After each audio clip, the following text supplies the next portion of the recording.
welcome. I'm Susan Tehrani, the Vice President of the Association and the Club of the Foreign Press Correspondents in the United States. And thank you so much, all of you, for joining us for this fascinating and timely discussion with Alex Capri from the Hinrich Foundation. I also want to thank the Hinrich Foundation for their continued support to foreign correspondents community and generally journalists, really for their partnership with us, the Association of Foreign Press Correspondents. We really have seen firsthand how it's created an excellent opportunity for our members and foreign correspondents in general to expand their knowledge and resources on global trade issues and beyond. And really, if you haven't, I really encourage anyone who hasn't to go to the HeinrichFoundation.com website and subscribe to their regular newsletter and research policy papers. They have these papers on a variety of issues related to global trade and other issues, and it really can be useful and has been useful for me actually personally and any other foreign and domestic journalists and correspondents. And you know, as a journalist, to have access to such remarkable experts in the field is really, really exceptional. And one of them is with us today, Alex Capri. He is an author and research fellow at the Hinrich Foundation. And Alex will introduce and examine the dynamics that are defining modern day techno-nationalism, which is reshaping trade, geopolitics, and society. Today, foreign journalists will have the opportunity to learn through our discussion with Alex Capri how a US-China hybrid Cold War is fragmenting global value chains, as he highlights strategic decoupling of supply chains, data flows, and the platform economy. He is also a lecturer at the National University of Singapore Business School and Lee Kuan Yew School of Public Policy. His upcoming book, Techno-Nationalism, How It's Reshaping Trade, Geopolitics, and Society, will be released in early 2022. Alex has over 20 years of experience in international business, both as an academic and as a professional consultant. And with a background in political economy and trade, he has advised clients in more than 40 countries. Alex writes a column in Forbes Asia and Nikkei Asia and is a frequent guest on global television and radio networks around the world. So it is an absolute treat and an honor to have you with us, Alex Capri. Thank you so much for joining us. Thank you, Susan. It's a pleasure. I'm going to leave it to you, the expert, and I'll see everyone on the other side. Excellent. Okay.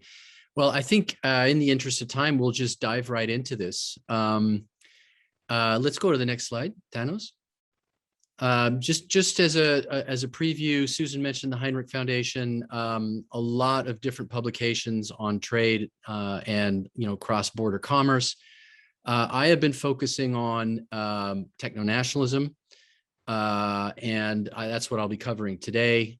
We have another one coming out very soon on techno-nationalism in the electric vehicle space, in the EV space. So that'll be coming out very soon as well.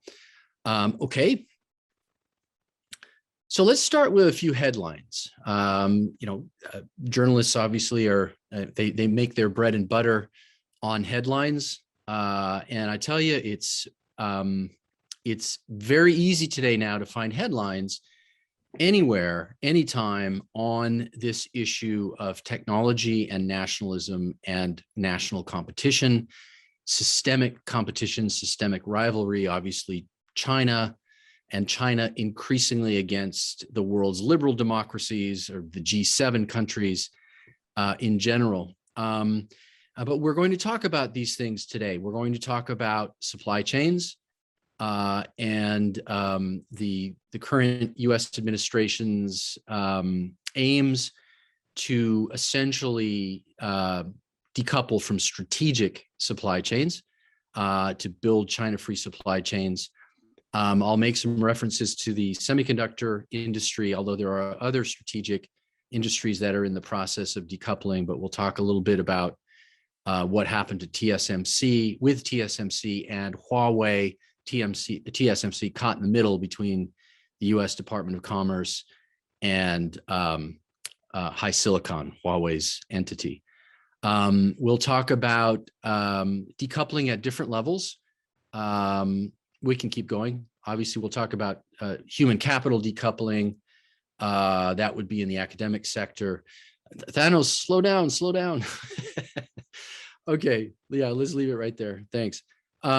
Yeah, so semiconductors I mentioned, but what about also when it comes to values that are linked to technology, how technology can or cannot be used? We'll talk about that as well today. So I would describe the time and the place in history where we are right now as a perfect storm. In other words, we are having a convergence of really seismic events, all converging, coming together.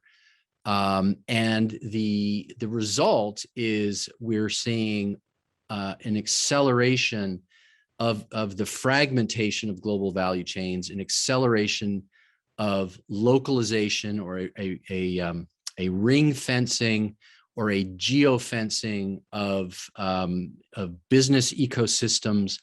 And again, the impetus comes down to these three things. We have immediate issues around geopolitics, again, built around this systemic rivalry between China and the West. China, certainly Washington and Beijing, but increasingly China and the West. We have the COVID pandemic that has really thrown light on a lot of the, I would say, the tendencies that we've grown comfortable with in terms of, when I say we, the rest of the world, growing very comfortable with embedding our value chains in China, making China the hub, if you will, of our value chains. And of course, with the pandemic, we saw how single source supply chains became exposed. These supply chains were shut down. And as a result, I think the world really saw the dependency, if you will, that has resulted from shifting investment, offshoring activities to China really over the last 4 decades. And we've reached that point now where there is a lot of vulnerability across a broad range of supply chains and certainly strategic supply chains. So you throw in climate change, and now we start looking at supply chains, not only from a geopolitical perspective, but now we start looking mid to long term saying, well, why are these supply chains so spread out?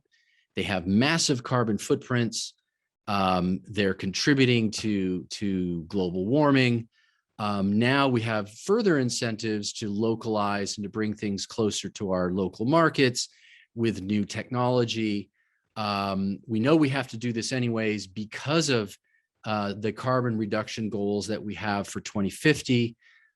So all of these now are coming together, and they are making a very, very compelling argument again, for localization, for moving production ecosystems as close to home as possible. And that is everything. It's not just technology, it's agriculture, it's, it's consumer goods.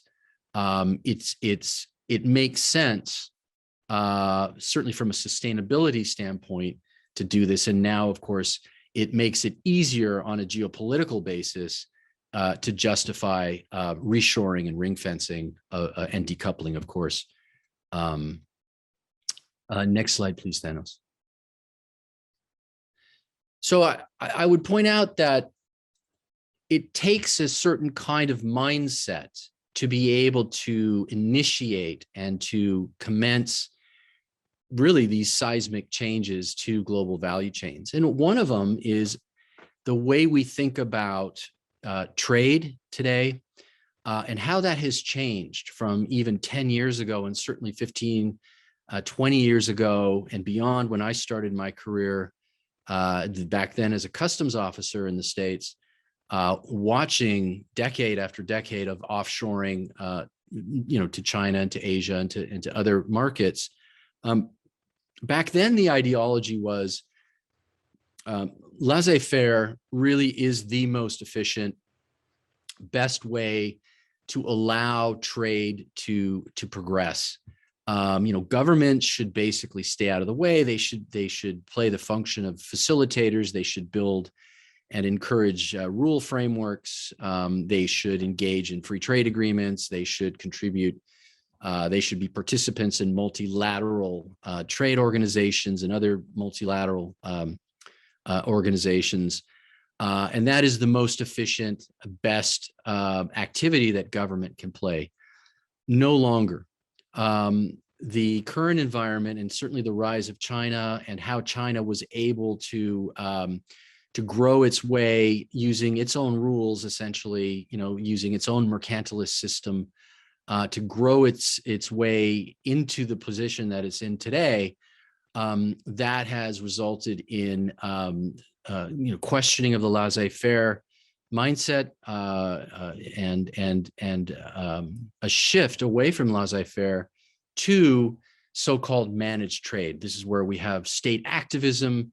This is where states intervene in markets. States impose their will on their own multinational companies, and they also look to block and to either to encourage or to discourage certain kinds of behavior in the market. So that's a much more managed trade focus that we're seeing today, and that is a shift that is going to continue, and it's going to continue to motivate policymakers to bring on more techno-nationalist policies, which I'll get into in a minute. Okay, so that brings us to techno-nationalism. What is it? How does techno-nationalism work? It certainly isn't new. Techno-nationalism has been with us for centuries.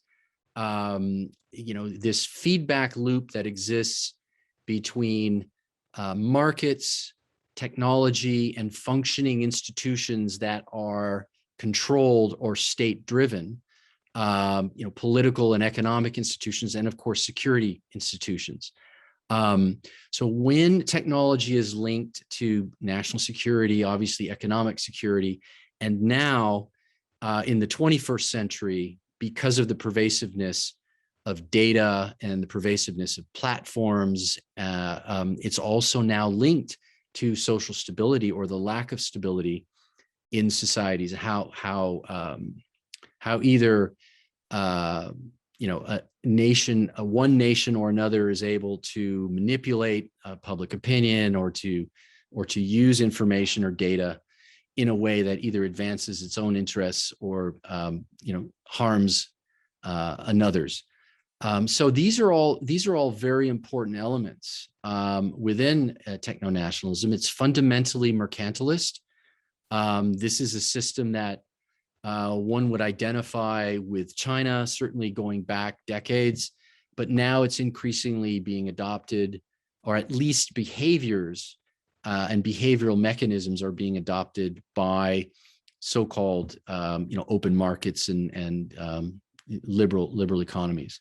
So the term Cold War has been used quite a bit. This is unlike anything that we've seen before. There are certain similarities to the Soviet Union and the United States, the Cold War that we saw after the Second World War. But then there are things that are absolutely unique to this particular hybrid Cold War, is what I will call it. And that is because we've built for decades plus of very deep economic links. China has presided, and certainly the central planners in China have presided over the swiftest, broadest transfer of wealth in history. And it's happened in the shortest period of time. And this is because of the technology that has prevailed to allow the diffusion of know-how, technology transfer. So it is very unique in that sense, in terms of the scale and the speed at which it happened. And of course, the technologies that we're dealing with are many of the technologies are novel as well. And of course, we have these, and I'll get into that in a few slides. We have these sort of parallel tracks taking place. Some stuff is now completely off limits. Other stuff seems to be perfectly harmless. Trade continues, investment continues. And again, because of this paradigm shift, what we are seeing now in this techno-nationalist environment is an increased tension between states, non-state actors, and specific markets, right? There are a lot of contrasts. There are a lot of polarities. And hopefully we'll get a chance to talk about some of this. How is it that, as we're seeing strategic decoupling and complete severance of certain supply chains, Wall Street is investing more money than ever in China. How do you reconcile that kind of contradiction? And in others, we can certainly talk about this later, but there are instances where companies seem to be and are investing larger amounts in China than they have in the past. Some of that is because of the post-COVID, but most of that is because they're building an in China for China strategy, and that would support this strategigic decoupling. So even though we're seeing decoupling on one hand, on the other we're seeing some companies pouring more money into China. And in this case, I'm not talking about Wall Street. Take a company like Apple, for example. They're doing that because they are in fact working hard to geofence and to reduce risk. Next slide, please. So techno-nationalism essentially, has different facets to it. What we've been seeing with Huawei and essentially cutting off semiconductor technology to Huawei, which has been in the short term anyway, has been very, very effective. In fact, it's been lethal. That is what I would characterize as the weaponization of supply chains. So that's short term. It's something that, depending on the position, the position of strength that a particular country would have. In this case, the United States dominates semiconductor technology, which is arguably the most important technology, period, because it's essential to any other technology now that we're talking about. The fact that certain companies, and we'll get into this a little later, the fact that the U.S. government was able to essentially go to TSMC, the company that makes chips for high silicon, and say, look, if you're going to sell to these guys, you're going to need a license for our machinery, for the machinery that goes into manufacturing, Lam Research or Applied Materials or whatever. And we're not going to give you a license. That essentially means you can't sell. So that's weaponization.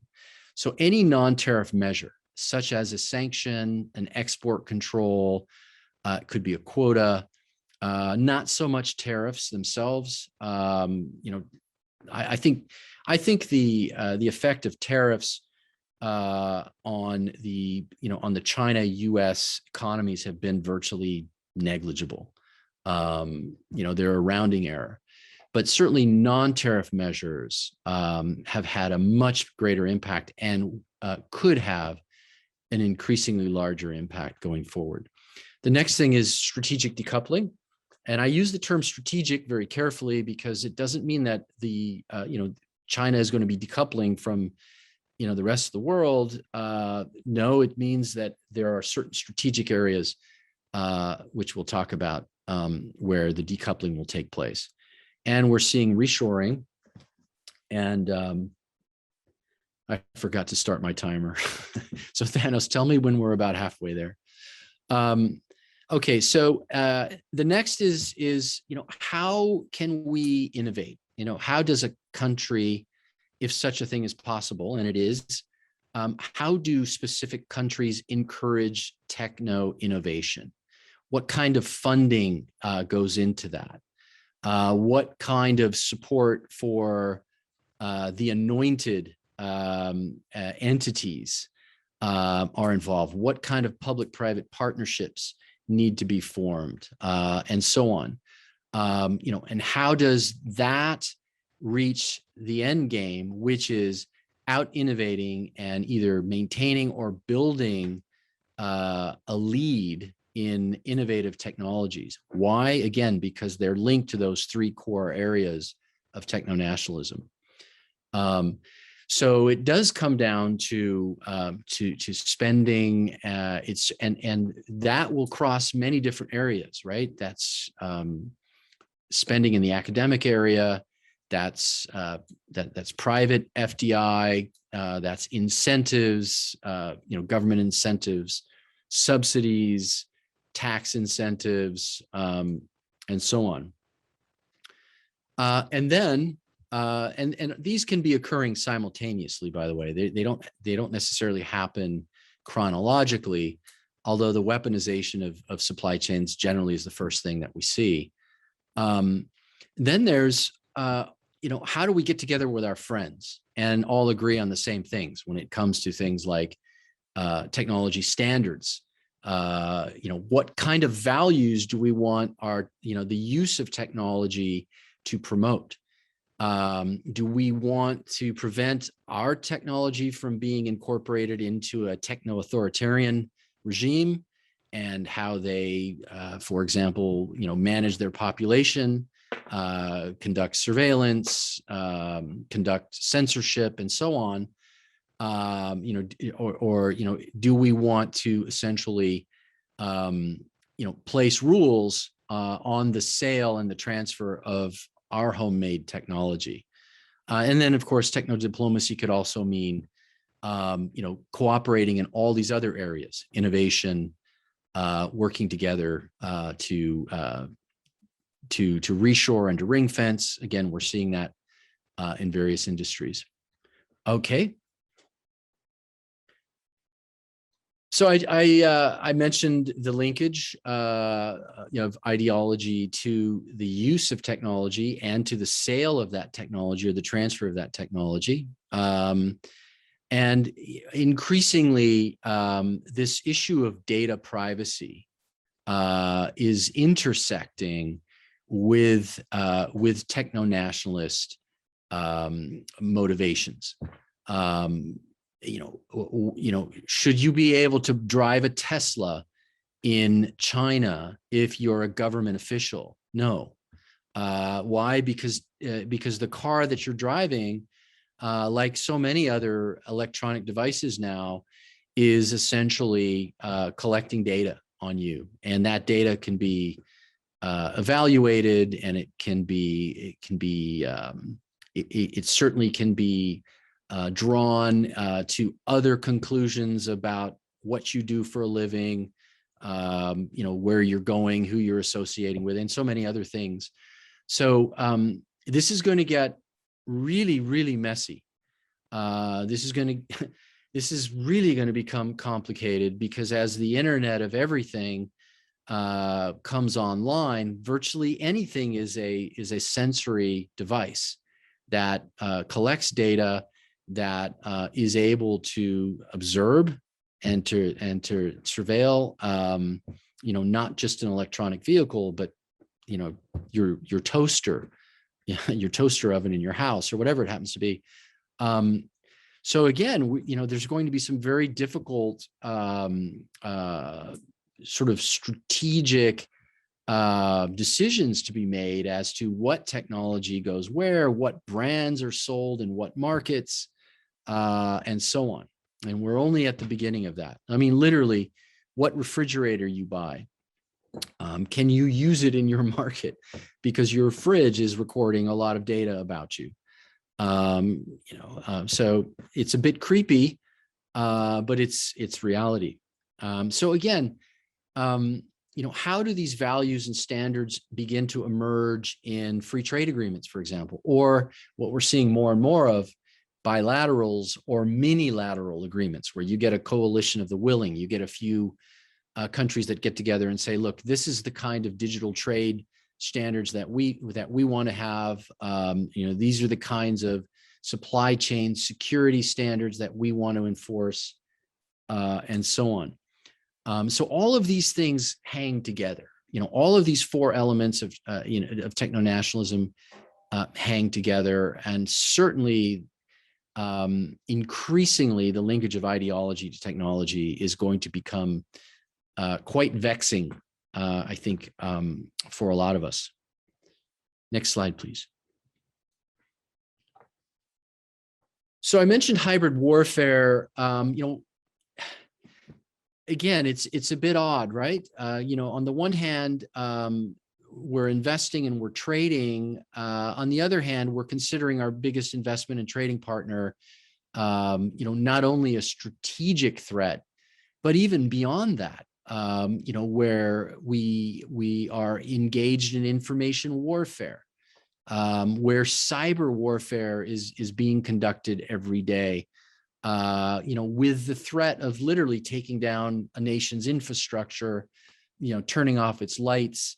I mean, if this isn't war, what is? These are weapons, potentially of mass destruction in different ways that are part and parcel of a trading relationship. I mean, this is really, really messy. Can two parties, who've, been together for this long get a partial divorce? And in one area, they're literally looking to kill each other, or elements or agents of each other, literally. And in another, they're engaging in trade in something mutually beneficial. The thing that makes this, I think, so difficult, and it's going to become even more difficult going forward, is figuring out where that safe space is and understanding the margins, what you certainly cannot do and what is absolutely fine to do, but those margins are always going to be moving. They're going to be blurring and moving depending on what happens geopolitically in the South China Sea, what happens with Taiwan, what happens in, Xinjiang province, and so on and so forth. This becomes, from a corporate governance standpoint, this is becoming increasingly difficult, to find that safe space in between. So let's talk a little bit about strategic supply chains. I'm sure many of you are familiar with President Joe Biden's initiative to begin building China-free supply chains, meaning essentially decoupling from Chinese entities when it comes to certain strategic things. We're not going to play this video, number one, because we can't, because it's a PDF. And number two, we don't have time. So I mentioned earlier parallel tracks and, tracks that overlap, right? So there's this gray area in what can or cannot be traded, what does or does not require an export license. Yesterday it didn't, today suddenly it does, because it's a dual use technology, meaning a technology that's essentially ubiquitous and used commercially, but could be used for military applications. That's pretty much every emerging technology that's with us today. It certainly is all of China's, their Made in 2025 plan. All of those key industries that they have highlighted are strategic and are subject, either now or, as dual use technologies, are subject or will be subject to some kind of restrictions. And the question is, how do you play that game? Can you build a lucrative business partnership with an entity that maybe tomorrow, maybe next week, maybe next month is going to be put on the restricted entity list? And that's really a game. That's a game that's becoming more and more difficult to play because the stakes are so high. The market is so big in China. I'll talk a little bit later, or maybe we'll get to this in the Q&A, about the in China for China strategy and that whole Faustian bargain that a lot of companies have, gotten themselves into in terms of, trying to stay far enough ahead from an innovation standpoint to where they can make a lot of money in China, and they can bleed technology because it's old technology, and they can continue to play this game as long as local entities don't catch up with them. Sometimes that works. A lot of times that works. Sometimes it doesn't work. And so how is that game played? Okay, so these parallel tracks, that's really that's really where the risk management game is played from a corporate governance standpoint. That is where, if you're in, as an investor, certainly, looking at markets, looking at growth areas, how will these areas be affected by this sort of shifting spheres of technology and the dual use issues around strategic technologies, and whether or not we're going to be seeing more or less restrictions and controls. And that's anybody's guess, right? Again, if we're talking about any of these leading edge technologies, from artificial intelligence to rare earths, to whatever it happens to be, there are no guarantees that, again, your thriving business today isn't going to be cut off literally at the knees tomorrow. So what does one do to preempt that sort of thing from happening? One looks at, again, an in China for China policy, and in India for India, and in North America, Europe, et cetera. And that brings about different, much different dynamics in global value chain management. I think for those of you that remember ZTE, what happened back in 2018, where basically their phones were banned because of violation of U.S. sanctions law regarding Iran. We took a look at that, and we saw just how interconnected these value chains were in tech. So, ZTE is a Chinese brand phone, but when one looked at the amount of technology that was American or non-Chinese that went into it, that was subject to controls, that was really a precursor to Huawei. And I think at this point in time, we were still at a stage in the techno-nationalist landscape where the West, in particular, hadn't really fully begun its backlash, against China, and China, of course, has been techno-nationalist for decades, strongly so. But this is really what I would consider the ground zero. This whole ZTE event really began to set the stage, and I think at this point in time,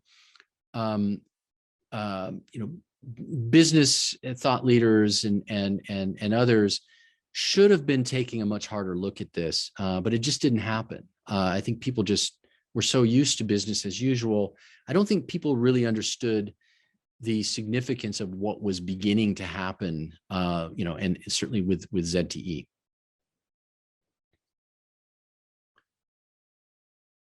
Now, in this case, in the case of ZTE, a big penalty was paid. There wasn't a 7-year ban on U.S. technology, which would have put ZTE completely out of business. And of course, entire ecosystems, first, second, third tier supplier systems would have gone under as well, around this particular brand and the whole ecosystem that was involved with it. So this really resulted in a big penalty, and then business continued until, of course, we hit Huawei. So going back to the weaponization, when we look at the that sort of initial first sort of reactive You could call it defensive posture when we talk about techno-nationalism.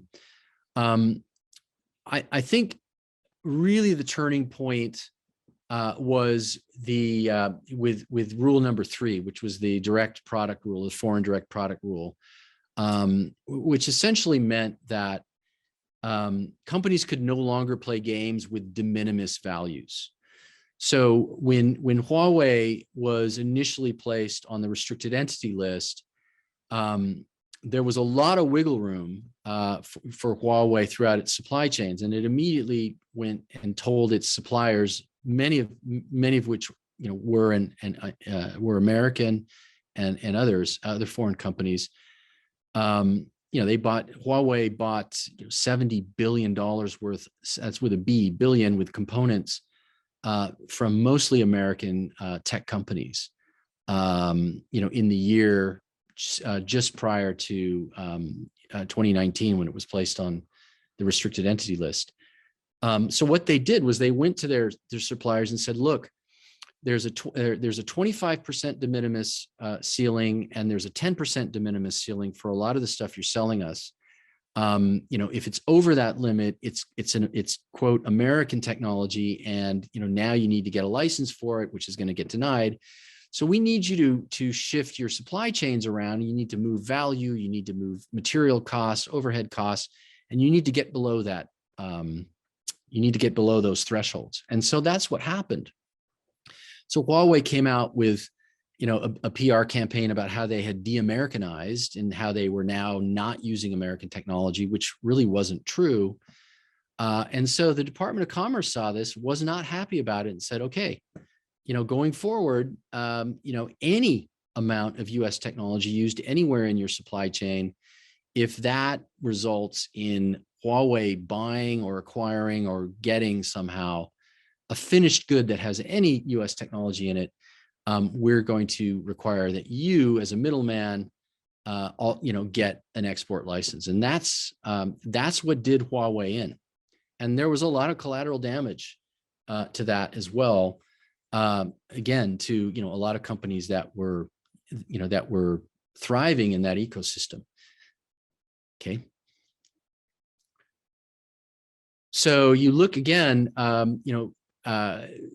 looking at a semiconductor example, and the Huawei's chip design entity, HiSilicon, it was designing chips, and it was subcontracting to TSMC to build those chips. But TSMC, even though it's an incredibly sophisticated leading edge company, still has a dependence on some very, very specific manufacturing technology from these American companies here. And those companies then were essentially no longer going to be providing that technology to TSMC because of this direct product rule change. So that was huge. So that's a very clear sort of weaponization strategy for supply chains. And if you look at the results today, it's staggering. Huawei had been servicing its 5G infrastructure contracts with stockpiled chips. They had stockpiled chips for a year and a half or so.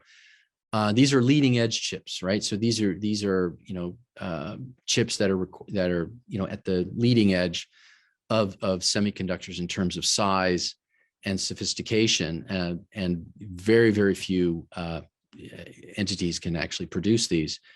And many of these designs belong to, again, American and others, although TSMC is getting into it. Obviously, Samsung, South Korean company, has a lot of capabilities. Japanese companies have a lot of capabilities. But in this case, Huawei simply was not able to offer 5G in their latest phone because they didn't have access to the technology. So it's still quite lethal. when we look at how the weaponization of supply chains affect global commerce. Next slide, please. So from that, we move, from the weaponization of supply chains, we move to decoupling and reshoring and geofencing, if you want to call it that. So what's next? What else are we looking at? What is strategic? And again, it's not going to mean that we're looking at a full decoupling, but it does mean that we're going to have to see diversification and duplication, from one region to the next. And of course, depending on what we're talking about, complete decoupling from China-dependent supply chains. So rare earth materials, they're not actually rare at all. They're just very difficult to mine, and the separation process and the refining process is becoming, very difficult to do, and it's very, very large scale. And China has, China now dominates 85% of the world's supply of rare earth materials. This is something that clearly is going to be reshored, and we're seeing the Americans, the Australians in particular, working together, actually the G7 countries working together to essentially return rare earth supply chains to where they were, before everything got offshored to China. In the 1980s, the U.S. was the world's largest producer of rare earths, had the largest mine, and supply chains and so forth. So again, it's going to take years to return to that state. It could take a decade.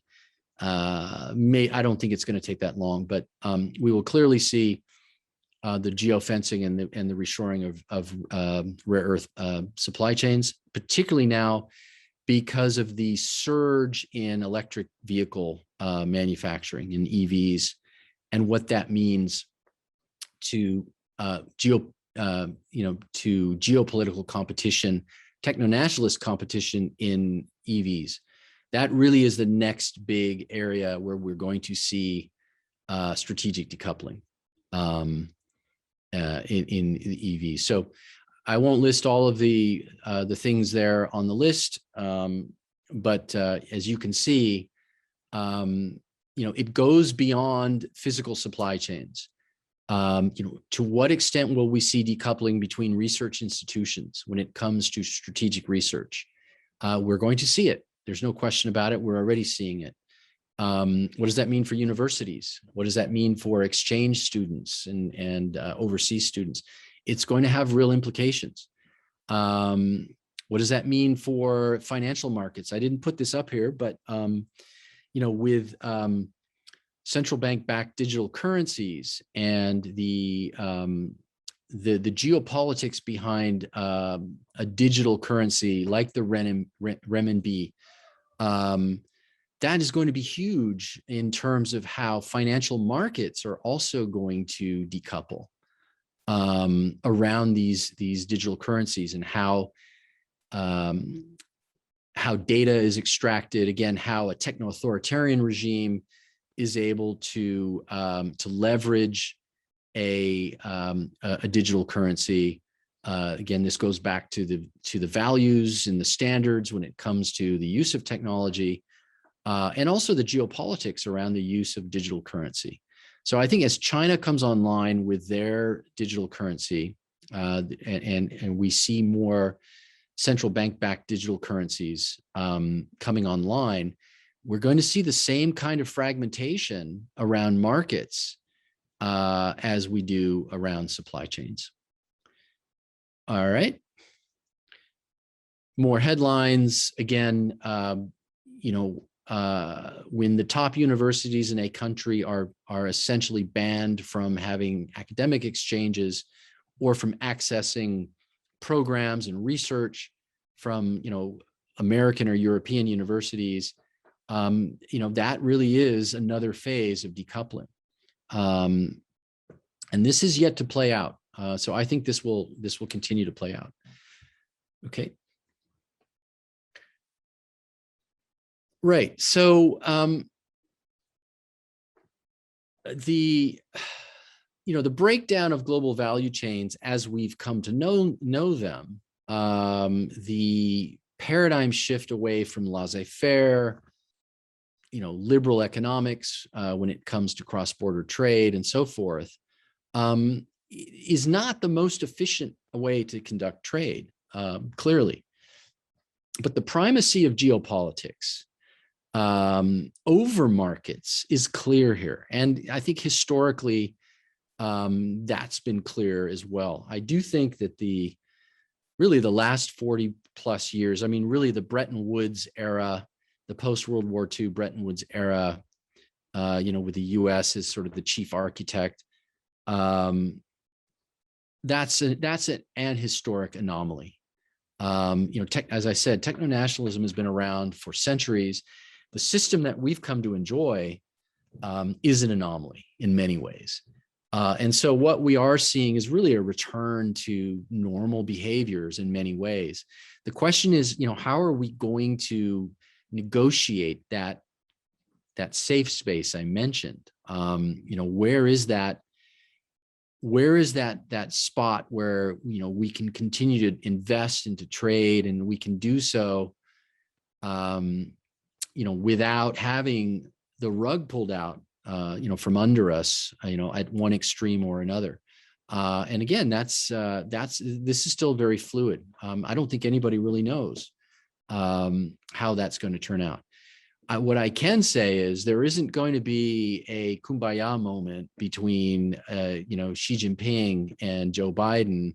They may be talking or they may be agreeing to talk, but the systemic fundamental differences between the Chinese system and that of essentially the West is fundamentally, and I would say in many ways, not compatible. And particularly if we continue on the track that we're seeing now. So this really is, this is going to be, I think the next 5 years or so, I think things will probably crystallize a little bit better. But my view is that there will be more, not less, decoupling when it comes to China, and more sort of this coalescing of like-minded partners, really looking to promote their own sort of values and their own types of ecosystems. So if we look at the U.S. and what's happening in the semiconductor industry, I should probably do this quickly. We can see that decades of offshoring are now have now come to an end when it comes to strategic things, and it's going to take a while. It's going to take a long time to bring back manufacturing capacity, but it's going to happen, and I think it's going to happen faster than most people think. Okay. So again, we don't need to go through all these, but our supply chains moving out of China, even at a time when there seems to be a flood of investment going into China. Does this square? Does this make sense? And yes, it does. I mean, people are looking to reduce risk. They still see China as a huge market, but at the same time, they need to diversify and they need to move strategic. They cannot have a single point of failure in a strategic supply chain, or they cannot have certain supply chains at all running through China any longer. Let's keep going. This was the Nikkei did a really nice piece on this. They listed a number of companies that were moving supply chains out. We can keep going. We keep going. Japan is an interesting one. An interesting example. On the one hand, you have some Japanese companies again investing in China for their in China strategies, but at the same time, they're taking money from the Chinese government to reshore manufacturing, not just back to Japan, but into Southeast Asia in particular, and even as far away as Mexico or the U.S. So again, I think this squares with these other trends. Okay, and then we'll talk a little bit more about fragmentation and decoupling, but let's focus on the digital landscape. I don't need to tell anybody that the amount of data that's crossing borders, the amount of data that's being produced, not just by people, but by machines and computers and smart devices, is increasing exponentially. That data doesn't care about borders. It doesn't care, where it goes. It just wants to go where it needs to go, or where it's, most efficient or most profitable. But the trends, of course, that we're seeing with techno-nationalism are barriers to data, and a lot of barriers to data. So to give you an example, let's talk about electric vehicles again. Tesla's having to build data centers in China so that none of the data that a Tesla sold in China escapes the Chinese, physical boundaries. That data must stay in China. And of course, we're seeing this story repeating itself, not just in China, but throughout the world, from one regime to the next, where companies are having to keep that data local. And it's not just it's not just emerging markets, right? We saw the TikTok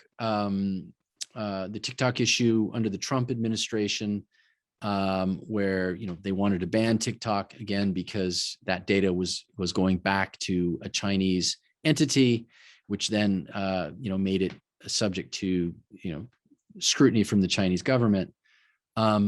So this issue of data localization will increase, and it will become more and more demanding for companies to be able to regulate and manage that process. Because as I mentioned, private data about somebody's birth date or, somebody's address or whatever is one thing, but data from one machine to another in a manufacturing process that is being transmitted around the world, or from a jet engine, from a Rolls-Royce jet engine to, a data center in India or wherever, that's going to become increasingly more and more difficult to manage. And that's the kind of data localization that we're seeing. Again, as AI makes more and more advances, as we come online with quantum computing, these massive amounts of data that are being produced everywhere are a treasure trove. There is so much intel to be gleaned from that kind of data. So we're in the very, very beginning stages of this. Same thing with data privacy laws. Again, a plethora of different laws, and people sort of piling on, adopting one system and sort of customizing it a little bit for their home country. How does that play into techno-nationalism? Well, it is a very, very significant part of the sort of the techno-nationalist landscape.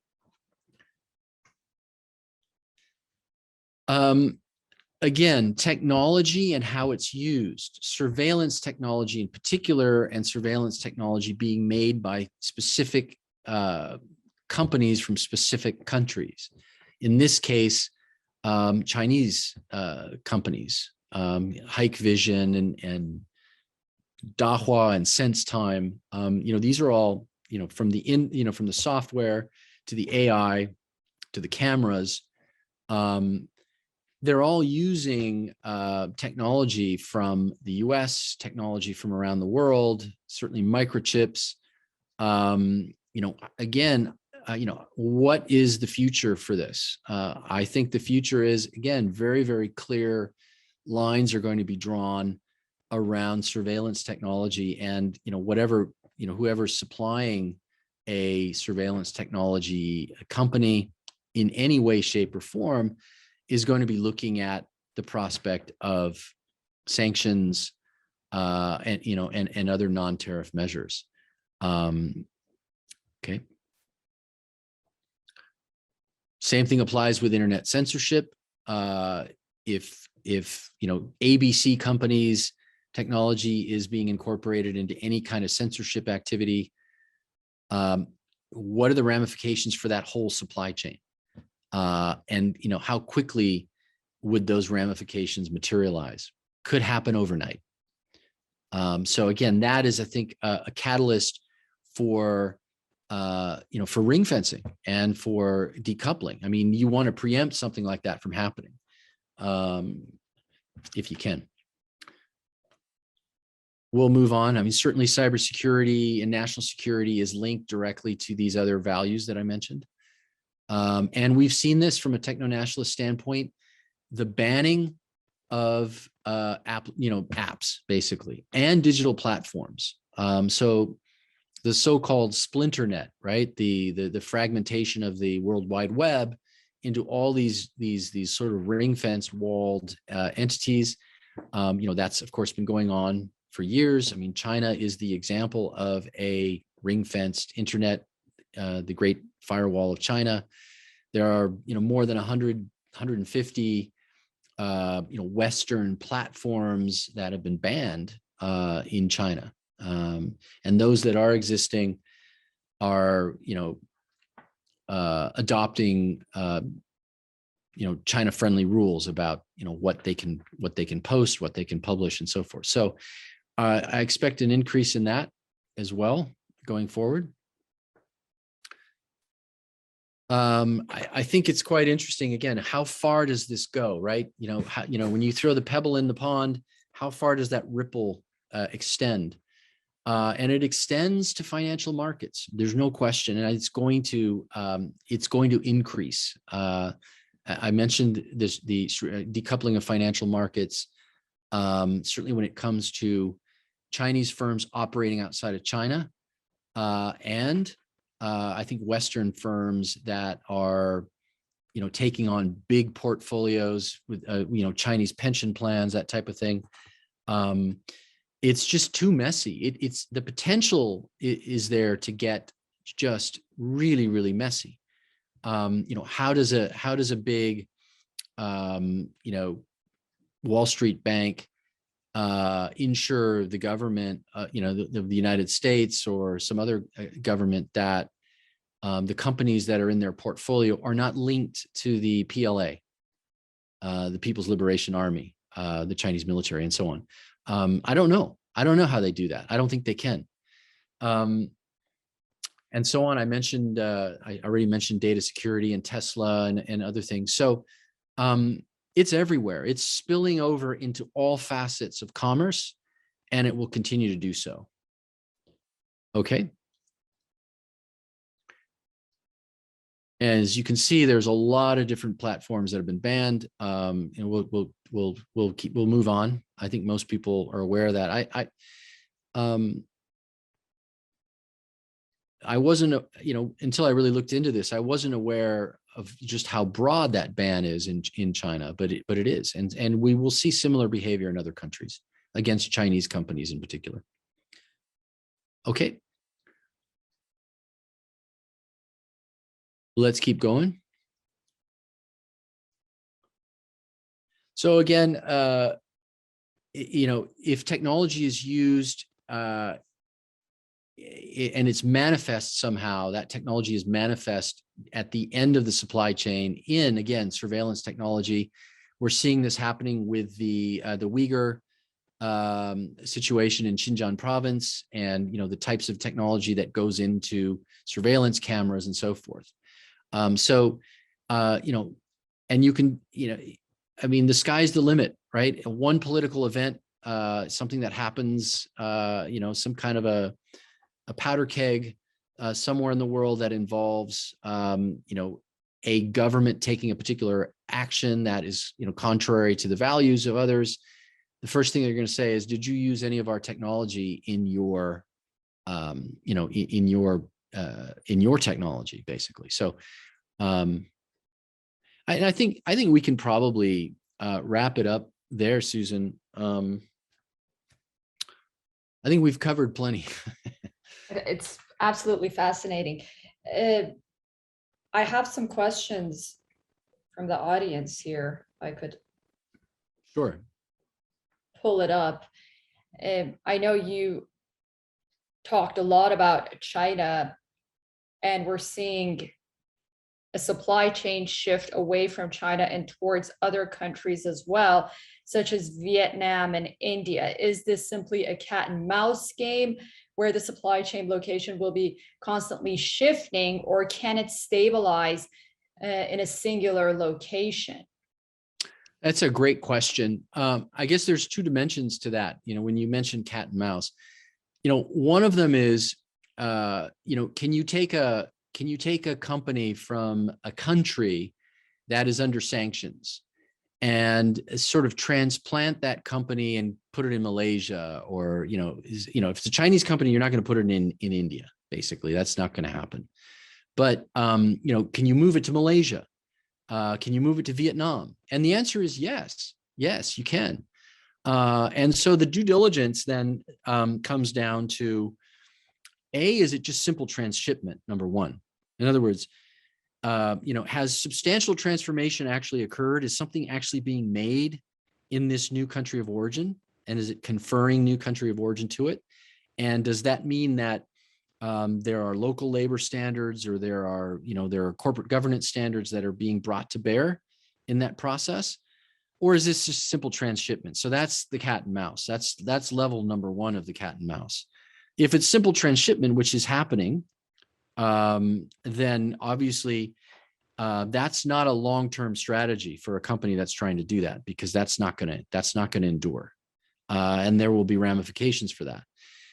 I think the next level down is, what kind of standards are going to apply from a corporate governance standpoint to that shift in manufacturing to Vietnam? Will there be, for example, standards around labor? Will there be sustainability standards? Will there be other types of standards that would apply? Maybe they're claiming an FDA benefit. That's another topic, right? All these wonderful multilateral FTAs. How do you enforce any of that stuff, right? So again, so we clearly see that. We see an uptick in Chinese investment and the movement of Chinese operations out of China into places like Vietnam and Malaysia, and so that puts Vietnam and Malaysia in a very a bit of a dicey position, right? Because what kind of standards are they going to be enforcing when it comes to that shift in value chains? Right, makes sense. Thank you so much for this outstanding presentation. Could you provide more examples of the in China for China strategy that you talked about? Well, sure. So if you think about it, China's a huge market. It's huge for sales. A lot of the tech firms, certainly the semiconductor firms, are companies like Qualcomm, for example. China is a huge part of their market, right? So what they want to try and do is, or even Apple. Apple is moving a fifth of its iPhone production out of China to India, but at the same time, and with its Foxconn and its other contract manufacturing partners spending billions of dollars to move production to India, but at the same time, they're putting money into China in new, supplier partnerships and new local strategic partnerships. Why? Because they still want to make money in China as well, right? But they don't want to be as susceptible to some kind of an overnight action that would somehow cripple their supply chain, either from the U.S. side or from the Chinese government side. So it seems a bit counterintuitive that at a time when there is decoupling taking place, that we would actually see companies looking to shore up their in China for China operations. But that's precisely why they're doing it. They're doing it because they're aware of the fact that they're going to have to be able to produce more and more for local markets. And of course, I mentioned the perfect storm. As more and more carbon restrictions come into play, governments start putting in carbon taxes and so forth. You're not going to want these extended supply chains. Yeah. what about the international movement on data censorship? Is our world becoming more free or less free from the perspective of internet freedoms? Oh, I would definitely say less. Yeah. Absolutely. Yeah. Yeah. Yeah, and you bring up the example of ideologically linked sanctions, such as the Uyghurs in China, for example. What examples are there, if any, of sanctions that are, that are tangible, that have real world impact? I think that's the question that in many cases, not just regarding China, that many are asking right now. You mean more broadly, more generally? More generally, or more effective, maybe. Yeah. Yeah, well, I think that's always a really good question. To Yeah. what extent are sanctions going to be enforced unilaterally versus multilaterally? So I think that's the first key. Unilateral enforcement of sanctions, whether it's the United States or anybody else, is going to be much less effective than multilateral enforcement, meaning, again, groups of like-minded countries coming together. So I think that's number one. I think number two is, is there a material impact to entities that are in fact in violation of those sanctions? Mhm. And is that material impact, is it positive or negative? I mean, is it stopping a particular kind of behavior? Is it stopping forced labor in a supply chain, or is it not? And I think the proof is in the pudding, right? Is it going to work? Is it actually stopping trading, or is it not? And again, I think the jury is still out on a number of these sanctions. Right, interesting. The international standardization system requires that China is involved in the system, but it is trying to skew the game. What kind of a collaboration among like-minded countries in the development of international standards?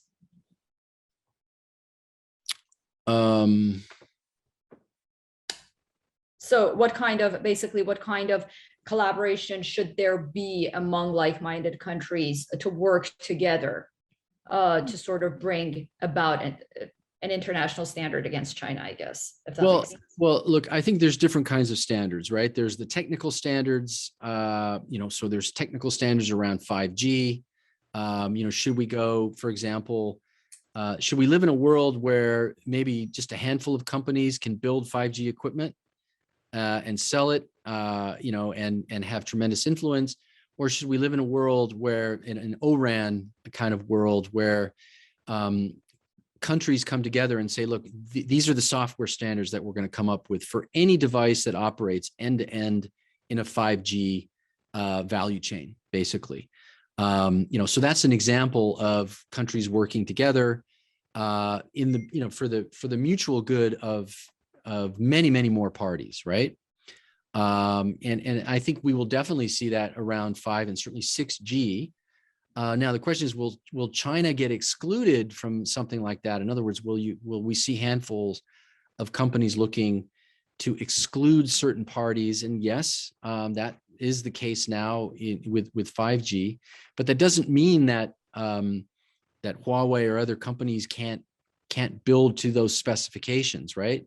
So that it's universal, as opposed to their 5G standards, right? And only they can build it. If that's going to be the case, then yes, we will definitely continue to see sort of countries teaming up, if you will, around standards. The same thing is true around ideological standards when it comes to things like forced labor and so forth. So we are, in fact, seeing that.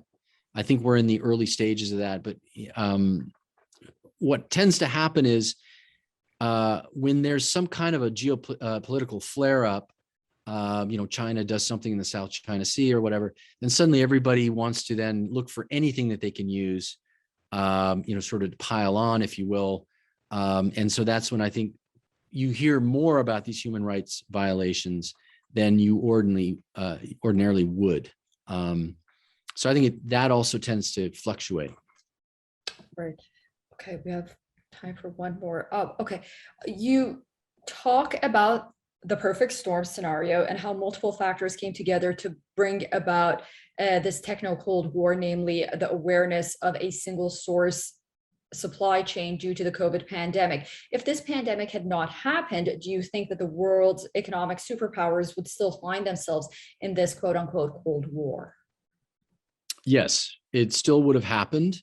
I Mhm. think the pandemic was an accelerant, right? It really, really brought attention to bear on the situation, and it aggravated a lot of the systemic differences. It aggravated a lot of the complaints that many countries had about how China was essentially the Chinese system was not was not adopting certainly its WTO commitments and so forth. Right. Well, I think we have to put a whole other session, part 2 for Q&A, because I think this could go on for a very long time. Thank you so much, Alex Capri, for joining us for this very timely, fascinating session. We look forward to discussing your new book when it does come out, and do come back and join us. And thank you again to the Hinrich Foundation for collaborating with us on this event, and for everybody who joined us today. Thank you. Thank you.